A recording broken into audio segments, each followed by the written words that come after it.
Dans cette vidéo, je vais te parler de la grande arnaque du business en ligne. Alors non pas que le business en ligne en tant que tel soit une arnaque, soit quelque chose qui ne fonctionne pas ou quoi. Il y a plein de gens qui gagnent de l'argent de façon respectueuse, honnête, grâce à leur business en ligne. C'est mon cas d'ailleurs.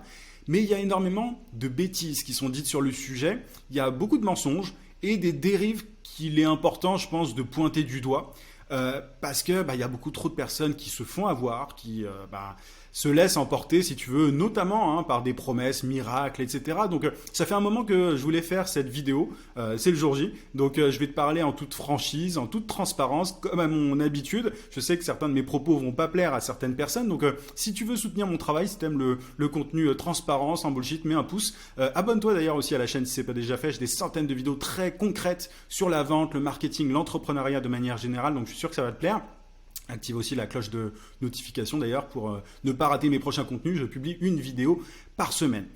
La première chose dont je voulais te parler, et tu vas comprendre où je veux en venir au fur et à mesure, ça ne va pas forcément faire sens tout de suite, mais le premier point que je voulais aborder, c'est que le cœur, si tu veux, du business en ligne, c'est de vendre une opportunité.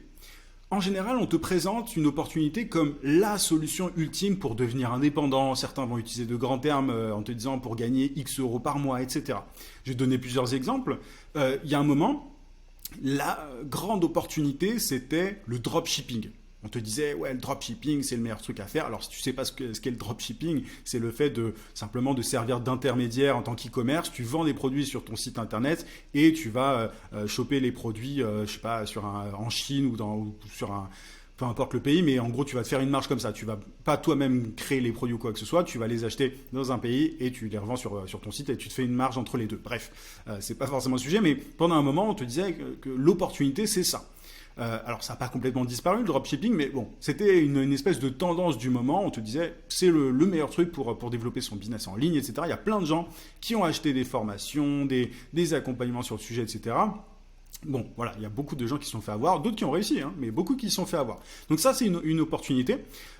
Aujourd'hui, on te parle beaucoup d'IA, tu vois, il y a des gens qui te disent le truc à faire, c'est de lancer son agence digitale basée sur l'intelligence artificielle. Je crois qu'on appelle ça une AAI, tu as une Automation Agency, je sais pas quoi.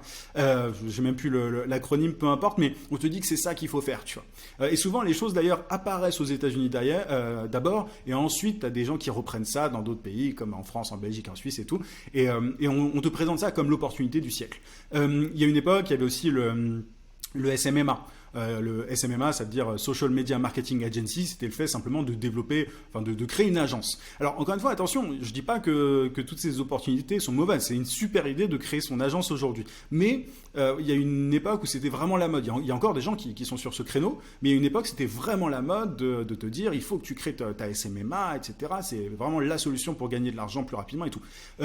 J'ai vu récemment passer un truc qui disait oui, le meilleur truc du moment c'est de devenir monteur vidéo. Si tu deviens monteur vidéo, tu vas pouvoir gagner facilement ta vie parce qu'il y a beaucoup de demandes en ce moment, notamment grâce à la prolifération des contenus vidéo. C'est le format roi aujourd'hui. Du coup, les créateurs ont besoin de monteurs, etc. etc. Il y a aussi aujourd'hui un terme qui est vraiment à la mode, qui date pas d'hier, mais qui est très à la mode sur LinkedIn notamment, c'est le solopreneuriat. Les personnes qui parlent de ça, c'est presque comme si elles avaient inventé le terme alors qu'il existe depuis super longtemps. Donc on te dit aujourd'hui, ouais, il faut pas être freelance ou consultant, il faut devenir solopreneur. Franchement, c'est pas si différent que ça, mais bon, on pourrait parler des différences, etc. C'est pas le sujet, mais bref, en fait, tu vois, on utilise un espèce de grand terme et on te présente ça comme l'opportunité du moment. Et le problème, en fait, si tu veux, c'est que à force d'avoir des promesses du style ça c'est la voie royale, c'est la porte d'entrée idéale pour gagner X euros par mois, etc. Tu as des gens qui vont d'opportunité en opportunité parce que tu vois, ils se rendent pas compte, si tu veux, que et je vais y revenir, mais que c'est plus dur qu'il n'y paraît. En fait, tu as des gourous du business en ligne qui ne mettent l'accent que sur la finalité. En fait, ils ne parlent que de la finalité qui est de gagner X euros par mois, d'être libre, d'être indépendant, etc. Tu as plein de gens qui ne parlent que de ça, qui ne parlent pas de tout ce que ça implique parce que c'est jamais facile l'entrepreneuriat. En fait, quoi qu'on te dise, tu as des façons plus rapides de générer des revenus, etc. Mais moi, ce qui me dérange énormément, c'est que les gourous du business parlent uniquement de la finalité. Ils te disent, oui, gagne X euros par mois en faisant ceci, cela. C'est pour ça que moi, j'utilise très peu ce genre tu vois, de promesses ou quoi, parce que je veux pas attirer des gens qui sont obsédés juste par la finalité et qui derrière ne vont pas, tu vois, être prêts à faire les efforts nécessaires, etc. Je vais t'en reparler. Juste avant, petit point, si tu veux développer ton business de façon concrète, pragmatique, je vais y arriver. Tu as mes emails secrets qui t'attendent, tu as le lien en description, tu peux aussi cliquer sur le i. En t'inscrivant, c'est simple, tu vas recevoir chaque matin à 9h un email rempli de conseils, de méthodes, d'astuces pour trouver plus de clients et pour facturer tes services à prix d'or. Il y a plus de 15 000 entrepreneurs qui sont déjà inscrits à l'heure actuelle. C'est pour les coachs, consultants, formateurs, freelance. Mon meilleur contenu se trouve dans ces emails secrets. YouTube n'est que la partie visible de l'iceberg. Donc, si tu es motivé, si tu fais pas partie des rêveurs qui pensent juste à la finalité et que tu es prêt à te retrousser les manches, c'est vraiment là que ça se passe. Clique sur le lien en description ou sur le i. Parenthèse refermée. Donc tu vois, tu as des personnes qui parlent uniquement de la finalité et du coup, derrière, tu as des gens qui se disent « Ah putain, en fait, c'est beaucoup plus dur que ce que je pensais. » Et ça, c'est un vrai problème. En fait, on met jamais l'accent sur le plus important. Le plus important pour développer un business en ligne rentable, déjà, c'est d'avoir de vraies compétences. C'est d'avoir des compétences à forte valeur ajoutée. Tu vois, quand tu fais alors j'y connais rien en dropshipping, mais quand tu fais de l'e-commerce de manière générale, tu dois avoir des compétences en marketing, tu dois avoir des compétences en copywriting, tu dois avoir des compétences diverses et variées. Sauf que on va rarement te parler de ça quand on va faire la promotion d'une opportunité. On va te parler juste oui, tu peux gagner X euros en faisant ça.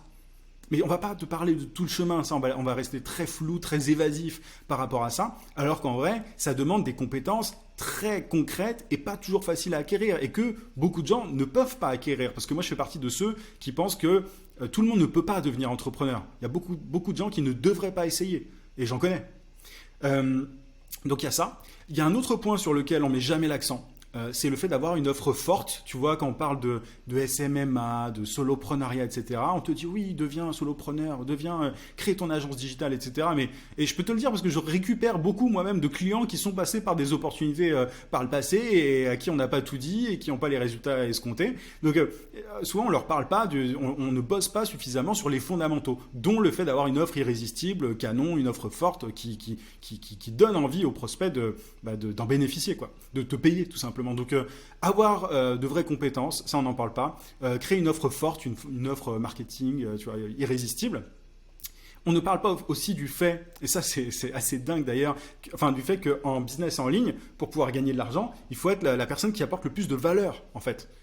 Très souvent, quand tu veux lancer ton activité en tant que solopreneur, par exemple, tu dois créer énormément de contenu, tu dois donner et donner des conseils. Moi, je publie énormément de contenu et c'est grâce à ça que je gagne ma vie sur Internet. Donc, il n'y a personne qui te dit, tout le monde te dit oui, gagne 10 000 euros par mois ou ce genre de truc, mais personne ne va te dire que tu vas devoir donner d'abord avant de tirer profit. Donc ça, tu vois, pareil, du coup, ça attire des personnes qui...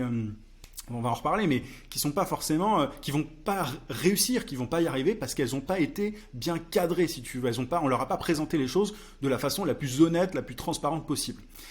Et on ne met pas l'accent aussi sur le fait que finalement, un business en ligne, pour pouvoir tourner, il faut répéter une suite d'actions sans arrêt. En fait, un business en ligne, concrètement, pour qu'il tourne, c'est sans arrêt les mêmes choses que tu dois faire. Tu publies du contenu, tu lances des offres, tu convertis. Enfin, c'est juste de la répétition. Et ça, pareil, on ne le dit pas aux gens qui pensent tous qu'ils vont... Enfin, tout le monde pense aujourd'hui qu'ils vont...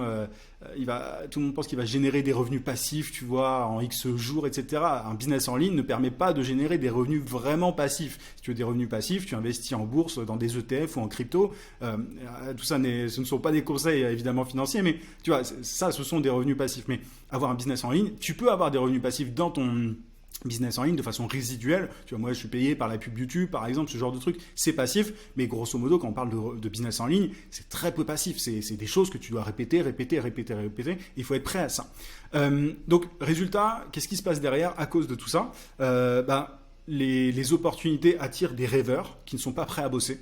Ça attire des personnes qui ont été juste attirés par la promesse, par la finalité, par le fait de gagner X euros par mois, par le fait de devenir libre, d'avoir des revenus passifs sur la plage. Enfin, tu vois, c'est ça que ça attire quand on fait des promesses de ce genre-là.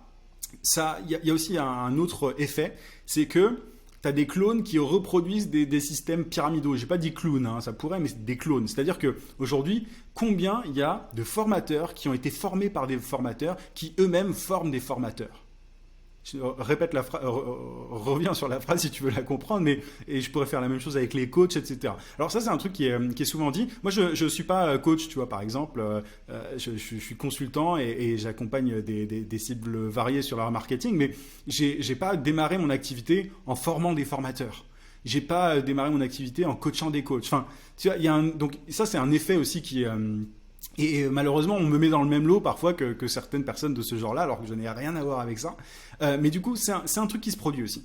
Il y en a évidemment aussi un des résultats, une des conséquences, si tu veux, de cette mise en avant d'opportunités, sans parler de tout le chemin qu'il y a à faire pour atteindre les objectifs désirés. Il y a un truc dont on ne parle pas, ce sont les conséquences qu'il peut y avoir, c'est que les gens n'ont pas de résultat, tout simplement. Donc je m'étais perdu dans ma phrase. Mais tu vois, tu as des gens qui sautent, comme je te le disais tout à l'heure, d'une opportunité à une autre. Parce qu'ils sont attirés par la promesse. Ils se disent, ah ouais, j'ai envie de gagner X euros par mois, machin. Mais ensuite, dès qu'ils voient tout le boulot que c'est, ah bah non, en fait, c'est trop dur. Ils vont passer à une autre, à une autre, à une autre, à une autre, à une autre. Et du coup, ils n'ont jamais de résultat. Et tu as des personnes comme ça qui sont fauchées pendant des années et des années, qui n'y arrivent jamais, et il y en a évidemment qui abandonnent. T'en as sinon qui réussissent, mais qui ont un business qui ne dure pas. Donc tu vois, c'est ça que ça produit, si tu veux, toutes ces opportunités, toutes ces promesses, tous ces vendeurs de vent, c'est ça en fait qui génère d'une certaine manière, c'est des business pas pérennes, des clones qui reproduisent des systèmes pyramidaux, c'est dommage, c'est dommage. En réalité, ce qu'il faut faire pour réussir dans le business en ligne, tu vois, soyons un peu positifs, moi je voulais quand même aborder ce qu'il faut faire pour réussir. Déjà comprendre que ça demande du travail. Tu vois, quand tu lances une activité en ligne, peu importe laquelle, ça demande du travail, ça demande du boulot, ça demande de mettre les mains dans le cambouis, de se retrousser les manches, etc. Ne te lance pas si tu veux juste générer des revenus passifs ou alors gagner X euros par mois. Enfin, l'argent est une conséquence de ce que tu fais. Il ne faut pas que ce soit la motivation première. Enfin, évidemment, on veut tous gagner de l'argent, être libre et tout. Je comprends l'idée, mais il ne faut pas que tu ne sois obsédé que par ça, parce qu'il y a énormément d'étapes avant d'y arriver. Autre point, c'est important de se connaître, de connaître ses forces, ce qu'on aime, etc. Comme ça, on sait vers quelle opportunité se diriger. Parce que le problème avec les opportunités qu'on te présente sans arrêt, c'est que peut-être que telle opportunité n'est pas adaptée à ta personnalité ou à tes compétences. Tu vois, moi, par exemple, je ne pourrais pas être monteur vidéo. Et je sais qu'il y a beaucoup de gens qui se lancent dans certaines opportunités alors qu'ils ne sont pas faits pour. Tu vois, moi, ce que je sais faire, c'est écrire. Parce que c'est le format dans lequel je suis le plus à l'aise. La vidéo, je le fais parce que, bon, j'aime bien ça aussi, mais c'est pas le format dans lequel je suis le plus à l'aise. Je sais écrire, donc j'ai adapté aussi mon business en fonction de ça. Mais c'est important de se connaître, de connaître ses forces, ce qu'on aime et tout, parce que de cette manière-là, on va savoir vers quel créneau se positionner, comment développer son activité, etc. Et ça, bon, personne t'en parle d'apprendre à le connaître, mais c'est essentiel. Autre truc, il faut comprendre ce que les gens veulent. Quand tu es entrepreneur, quand tu lances un business en ligne, ce que tu fais, c'est que tu proposes à des gens de régler leurs problèmes. Tu te présentes à eux sur Internet et tu règles leurs problèmes. Si tu as un e-commerce, moi je ne m'adresse pas forcément aux gens qui se lancent dans l'e-commerce, c'est pas ma spécialité. Je suis spécialisé en consulting, en vente de services, si tu veux. Mais en fait, ce que tu fais, c'est que tu règles des problèmes. Tu te présentes en ligne sur Internet et tu dis, voilà, je peux vous aider à régler tel problème. Et il faut être en mesure de comprendre les problèmes de ta cible. Il faut se mettre à sa place, la comprendre ses objections, ses leviers psychologiques, etc. Et pareil, on t'en parle jamais. On te dit toujours, oui, gagne 10 000 euros en devenant ceci, cela. Voilà. Donc ça, c'est un point aussi que je creuse très souvent d'ailleurs dans mes emails secrets parce que la psychologie est essentielle quand tu veux réussir sur Internet. Autre point, évidemment, une fois que tu comprends ce que les gens veulent, il faut être capable de délivrer la promesse. Il faut livrer sur un plateau une solution, la solution la plus rapide, la plus courte pour tes clients. Et il faut être en mesure d'apporter des résultats concrets, tu vois. En fait, ça, c'est malheureux, mais il y a tellement de gens qui ont un business en ligne qui n'apportent rien. En fait, ils arrivent à vendre des trucs, mais derrière, t'as une montagne de clients insatisfaits qui s'accumulent. Et bon, certains se font rattraper, d'autres non. Mais en fait, ce que tu fais concrètement quand tu as un business en ligne, c'est ça, c'est que tu comprends les problèmes des gens, tu crées une solution pour régler ces problèmes et tu répètes. En fait, il faut gagner en expertise. Il faut devenir un expert de son domaine si tu veux durer. Et fais attention à ne pas surfer sur des opportunités qui sont éphémères. Il y a tellement de trucs qui arrivent sur Internet et qui sont temporaires. Enfin, tu as plein de business qui durent un temps et qui disparaissent et c'est dommage. Ce que je t'invite à faire, si tu veux quelque chose de pérenne, un business durable comme le mien, c'est de devenir expert dans ton domaine et de proposer des solutions concrètes qui fonctionnent en fait, tout simplement. Tu vois, ça peut paraître évident, j'ai l'impression de dire des choses évidentes, mais quand je regarde l'état du marché, je me rends compte que en fait, c'est pas compris. C'est pour ça que je fais cette vidéo. J'espère qu'elle a été claire, que tu as compris où je voulais en venir, mais il y a vraiment trop de dérives en fait. Il y a trop de dérives. J'espère que ça va pas empirer. Malheureusement, je pense que c'est le cas parce qu'il y a de plus en plus de clones notamment qui arrivent sur le marché, bref, voilà un petit peu mon point là-dessus. N'hésite pas à me dire si cette vidéo t'a été utile. Voilà, si tu l'as apprécié, dis-moi ça en commentaire, mets un pouce pour me soutenir, abonne-toi à la chaîne si ce n'est pas déjà fait. Et je te rappelle que si tu veux des conseils concrets pour développer ton activité en tant que coach, consultant, formateur, bref, en tant que prestataire de service de manière générale, mes emails secrets t'attendent, tu as le lien d'inscription en description, tu peux aussi cliquer sur le i et à partir de là, tu recevras tous les matins à 9h un email rempli de conseils, de méthodes, d'astuces pour trouver plus de clients et pour facturer tes services à prix d'or. Je te souhaite plein de succès en tout cas et je te dis à très vite.